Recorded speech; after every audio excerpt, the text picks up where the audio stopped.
Do you know the life of Emperor Wu of Han Liu Che in ancient China? In June of the first year of the Western Han Dynasty, Liu Che was born in the Yilan Hall of Weiyang Palace in Chang'an.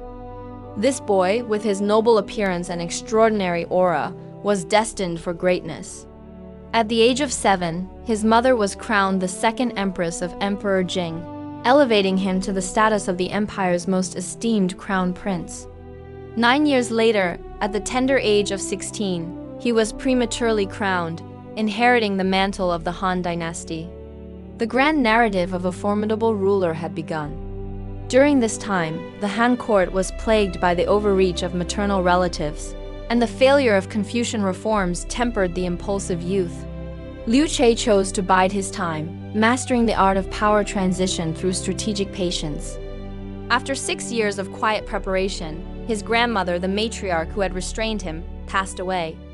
At 21, Liu Che took the helm of the vast empire, ushering in an era of unprecedented ambition and achievement. By chance, he encountered a young maiden named Wei Zifu at the Pingyang Marquis's residence, marking the beginning of a transformative chapter. 8 years later, he elevated Wei Zifu to the position of empress, and with her rise came the ascendance of two military prodigies, Wei Qing and Huo Qubing. To realize his vision of a unified empire, he implemented policies like the Decree of Grace and the promotion of Confucianism. He consolidated control over salt and iron industries, quelled rebellions, and expanded the empire's borders through military campaigns. Under his rule, Zhang Qian was dispatched to the western regions, and territories like Nanyu, Korea, and the southwest were brought under Han dominion. No longer willing to tolerate the provocations of the Xiongnu, Liu Che abandoned the policy of appeasement, unleashing the full might of the Han military. He promoted Wei Qing and Huo Qubing to lead the northern campaigns against the Xiongnu, achieving decisive victories. At 38, he launched the epoch-defining Battle of Mobe, which forced the Xiongnu into retreat, leaving the southern deserts devoid of their presence. Yet, tragedy struck 2 years later when Huo Qubing died young, plunging Liu Che into profound grief and halting the Han offensive against the Xiongnu.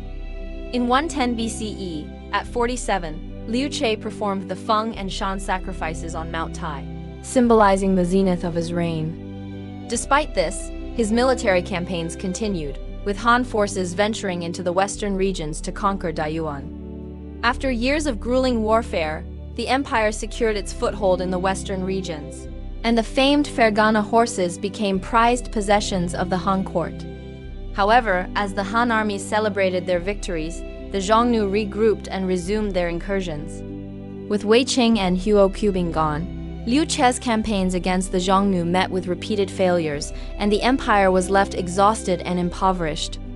Amidst this turmoil, the palace was rocked by the witchcraft scandal, leading to the tragic suicides of Empress Wei and Crown Prince Liu Ru.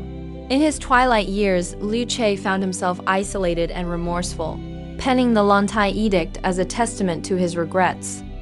In 87 BCE, after entrusting his young son to the care of Huangdi and others, the emperor who had expanded the empire's frontiers passed away at 70. Born a prince of Han, crowned at 16, ruling at 21, mourning at 40, and repenting at 70.